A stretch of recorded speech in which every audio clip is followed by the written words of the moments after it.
Magandang umaga po sa aming mga kapatiran dito sa ah, Taguig Public Market. Kami po'y narito upang magbahagi ng salita ng Diyos ng libre sapagkat ito ang kalooban ng Panginoon na ipangaral ang kanyang banal na salita. At bago po sa lahat, nais ko pong maghandog sa inyo muna ng panalangin para sa lahat na naririto. Yes, Lord. Hallelujah, Panginoon. Yeshua HaMashiach Yahweh Jesus Christ. Isang mapagpalang umaga, Lord God. Kalakip ng iyong banal na Espiritu, Panginoon. Narito kami ngayon, Panginoon, sa Taguig area, Panginoon, upang magbahagi ng iyong banal na salita. Nawa, dalangin namin, Lord, ang lahat ng naririto, Panginoon, pagkalooban mo nawa ng pangunawa at naway buksan mo ang kanilang puso at isipan, Lord God, upang, Panginoon, manahan ang iyong banal na salita na kanilang marinig sa araw na to, Lord God. Ipagkaloob mo, Panginoon, na ingatan ang bawat isa, Lord God. Samahan kami ng mga anghel mo, Panginoon. Mag-deploy ka sa lugar na to, Panginoon, upang maging ligtas ang bawat isa, Lord God. At malaya naming maipahayag, maipangaral ang iyong banal na salita, Panginoon. Sapagkat ito ang kalooban mo, Panginoon, sapagkat nalalapit na ang iyong pagbabalik dito sa mundong ito, Lord God. Kaya maraming salamat, Lord God. Ikaw ang Diyos na dakila, Panginoon, ay tinataas namin. Luwalhatiin ka at pasalamatan ka namin sa pangalan mo, Yeshua HaMashiach Yahweh Jesus Christ. To God be the glory. Amen.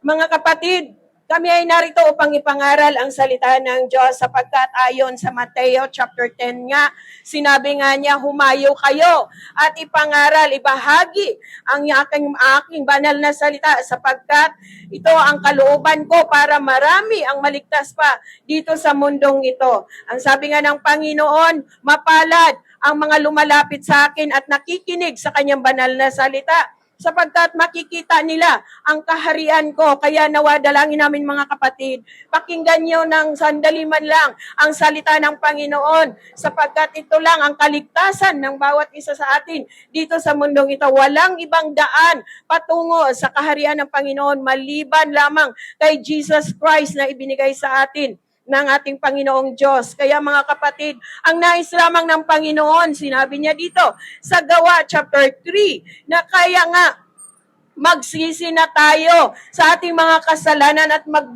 magbagong buhay na. Lumapit tayo sa kabanalan ng ating Panginoong Diyos at dinggin natin ang kanyang mga panawagan. Layuan na natin ang paggawa ng kasalanan sapagkat ito ang magbibigay sa atin ng kapahamakan dito sa sanlibutang ito. Ang nais ng Panginoong Diyos na tayo ay magbalik loob sa Kanya at makinig tayo sa mga pangaral na nagmumula sa Kanya.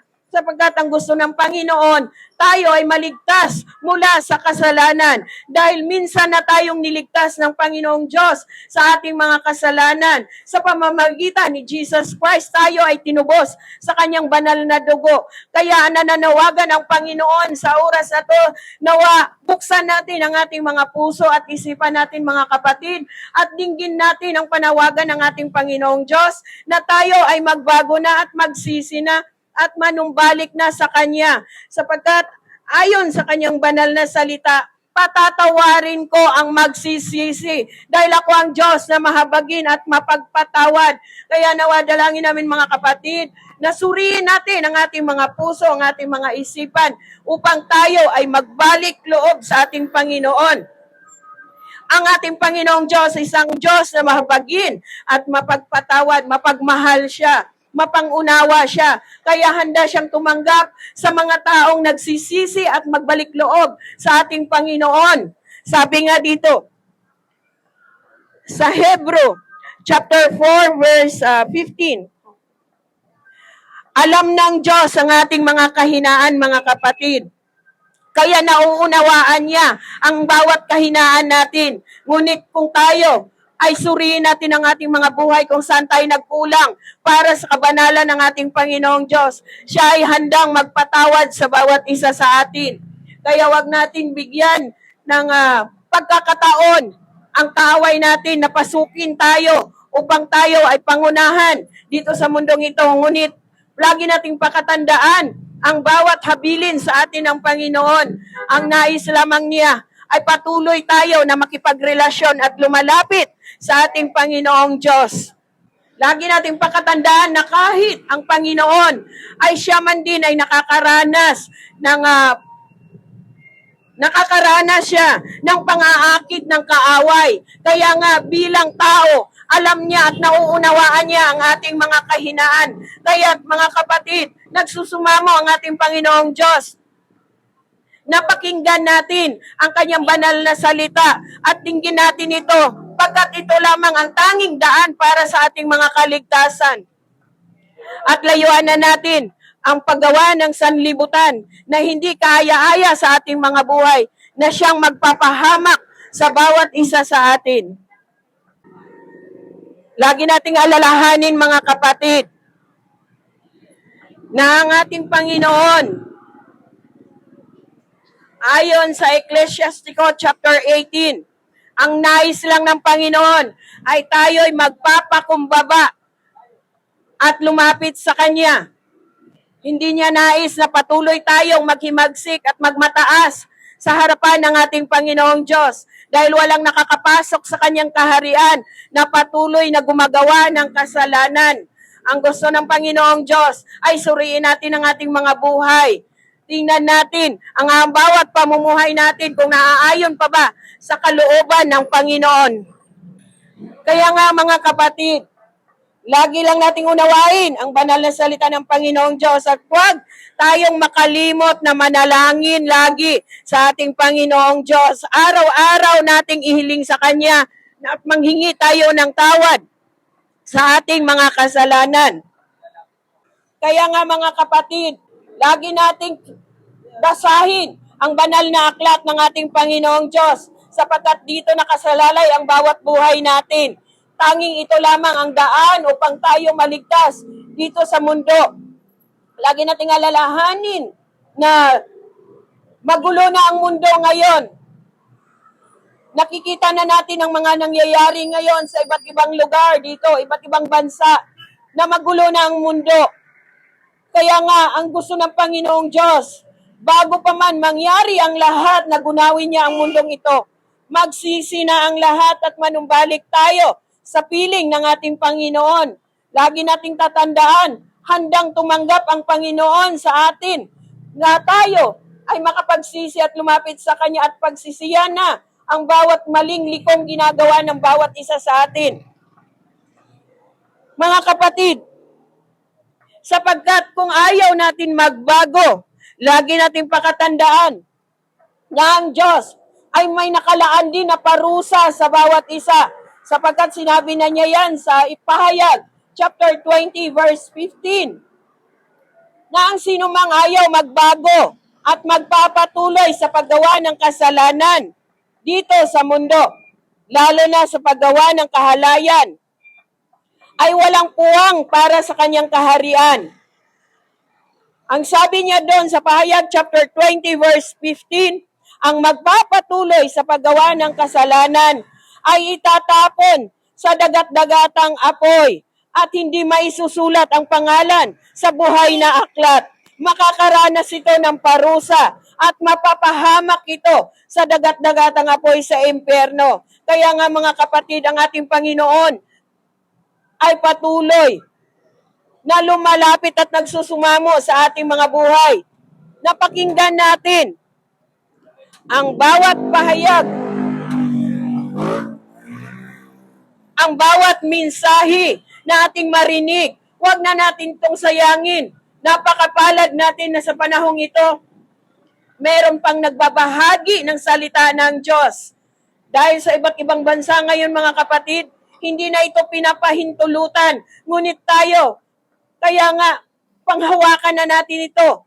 Magpasalamat tayong palagi sa ating Panginoong Diyos na may nagpapahayag pa ng salita ng Panginoon sapagkat ito lang ang tanging daan upang tayo ay maligtas pa dito sa mundong ito. Pakinggan natin ang bawat salita niya at isabuhay natin ito. Alam ng Panginoon ang bawat ginagawa natin dito sa kalupaan. Dahil sa ating mga kahinaan, wala tayong maitatago sa Kanya. Ang lahat ng bagay dito ay lingid sa Panginoon kahit ang ating mga puso, ang ating isipan ay alam ng ating Panginoon na si Lord Jesus Christ. Kaya ang nais niya manumbalik tayo sa Kanya at magbalik loob tayo sa Kanya, magsisi tayo sa ating mga ginawang kasalanan. Bigyan natin ng panahon, bigyan natin ng oras ang ating Panginoong Diyos na tayo ay makipagrelasyon sa Kanya at basahin natin ang Kanyang banal na aklat dahil walang ibang kaligtasan na makapagbigay sa atin kundi si Lord Jesus Christ lamang. Kaya nga mga kapatid, kami ay naririto kahit galing pa kami sa mga malayong lugar. Talagang pumunta lang kami dito para makapagbahagi at maipangaral sa bawat isa ang salita ng Panginoong Diyos sapagkat ito ang kalooban niya upang ang mga nakatulog na mga puso at damdamin natin at hindi na nakaalala sa Panginoon ay maluwalhati pa siyang muli. Kaya nga mga kapatid, huwag natin ang sayangin ang bawat pagkakataong ito sa ating mga narinig na salita ng Panginoong Diyos. Bigyan natin ang pagkakataon na buksan ang ating mga aklat na buhay, ang aklat ng Panginoong Diyos, ang Biblia, upang malaman natin ang tunay na kalooban ng Panginoon sa ating buhay. At iwasan na natin ang pagsamba sa mga anumang Diyos-Diyosan sapagkat hindi ito ang kinalulugdan ng ating Panginoong Diyos. Ang nais ng Panginoon ay sambahin lamang siya sa banal na Espiritu at katotohanan. Wala siyang inutos sa atin na magsamba tayo ng anumang Diyos-Diyosan. Kaya nga, dinggin natin ang bawat salita ng Panginoon sapagkat sinabi niya sa Pahayag chapter 2 verse 11, ang lahat ng may pandinig ay makinig sa sinasabi ng Espiritu ng Diyos. Hallelujah! Kaya makinig tayo kung naririnig pa natin ang tinig ng ating Panginoong Diyos. Mapalad ka kapatid sapagkat ikaw ay isa sa magtatagumpay ay hindi makakaranas ng pangalawang kamatayan. Kaya dapat tayong makinig sa bawat salita ng Panginoong Diyos at napakapalad natin na meron pang naghahatid ng banal na salita sa ating buhay. Kaya tanggapin natin ito mga kapatid, magbagong buhay na tayo at talikuran natin ang anumang hindi kaya-aya ng mga ginagawa natin sa buhay. Bigyan natin ng puwang ang bawat oras sa ating Panginoong Diyos upang malaman natin ang buong katotohanan na ito lamang ang tanging paraan upang tayo maligtas dito sa mundong ito. Huwag na tayong mambubulyaw sa ating kapwa at huwag na tayong manlalait. Huwag din tayong magtanim ng sama ng loob sa ating kapwa. Ang nais ng Panginoon sa ating mga kapatid, i-build up natin ang 10 Holy Spirit, ang pag-ibig sa bawat isa, ang siyang nais ng Panginoon. Tandaan natin ang Panginoon napako sa cross, ngunit hindi siya kahit kailanman, hindi niya tayo sinisisi sa ating mga kasalanang ginawa. Ngunit isa siyang mahabagin at mapagmahal. Pag-ibig ang kanyang pinairal sa atin, sa bawat isa. Kaya nga mga kapatid, layuan na natin ang mga hindi kaaya-aya na mga gawain natin dito sa mundong ito. Lalo na ang mga gawain natin na nakakasira sa puso at isipan natin, na siyang nagbibigay ng kahinaan natin sa pananampalataya natin sa ating Panginoon. Kaya nawadalangin namin mga kapatid, ipagkaloob nawa ng Diyos na pakinggan nyo ang salita niya habang naririnig nyo pa ang tinig ng Panginoon. Manumbalik tayo sa Kanya sapagkat siya lamang ang tanging kalayaan natin at wala nang iba. Manampalatayo tayo ng buong puso natin, buong isip natin, buong kaluluwa natin. Dahil siya ang Diyos na mabagin at mapagmahal, mapagpatawad sa lahat ng kasalanan natin. Kaya mapalad ka kapatid kung ikaw ay nakakarinig pa ng mga pangaral mula sa salita ng Panginoong Diyos. Sapagkat mabibigyan ka pa ng pagkakataon kung ito'y tanggapin mo na magbagong buhay upang manumbalik sa Kanya at maligtas ka dito sa mundong ito. Kaya mga kapatid, huwag nating hayaan na tayo ay mananatili sa kadiliman. Ngunit buksan natin ang ating puso, ang ating isipan upang ang pagmamahal ng Diyos ang manahan sa atin. Lagi nating pakatandaan na tayo ay tinubos na mula sa ating mga kasalanan, kaya wag na natin itong balik-balikan kung nais natin makamtan ang kaligtasan. Nalalapit na ang pagbabalik dito ng Panginoon dito sa mundong ito, mga kapatid. Kaya wag nating hayaan na tayo ay maiiwan dito sa mundong ito at maranasan natin ang anumang kaguluhan na nangyayari ngayon sa mundong ito. Huwag nating hayaan na tayo ay makakaranas ng kagipitan na gawa ng kaaway dito sa mundong ito. Lagi nating pakatandaan na ang Diyos ay naghihintay lamang upang manumbalik ang bawat isa sa atin at pagsisihan ang ating mga kasalanan. Ang ating Panginoon ay isang Diyos na maibigin, mapagmahal siya, mapagpatawad. Kaya mga kapatid, bigyan natin ng panahon ang ating Panginoong Diyos kahit na tayo ay nagtatrabaho man, ano man ang ating mga ginagawa, kahit nasa pamamahay tayo, lagi nating alalahanin ang kabutihang nagawa ng Panginoong Diyos sa ating buhay. Hindi siya nagkulang sa atin. Biyaya ng Panginoon para bigyan tayo ng buhay dito sa mundong ito. Binigyan tayo ng kalakasan upang tayo ay mamuhay sa mundong ito. Binigyan tayo ng pagkakataon ng Panginoon upang magkaroon tayo ng pamilya dito at makilala natin siya. Kaya lagi nating alalahanin ang lahat ng kabutihang nagawa ng ating Panginoong Diyos. Kaya nawa mga kapatid, sa bawat oras, minuto ng ating mga buhay, wag na nating kaligtahan na basahin ang banal na aklat ng ating Panginoon sapagkat naririto lamang ang tanging katotohanan na makapagligtas sa ating mga kasalanan upang tayo ay pagkalooban pa ng habag ng Panginoon na makapasok sa kanyang kaharian. Kaya maraming salamat po mga kapatid sa inyong oras at panahon sa pakikinig sa ating banal na salita ng ating Panginoong Diyos.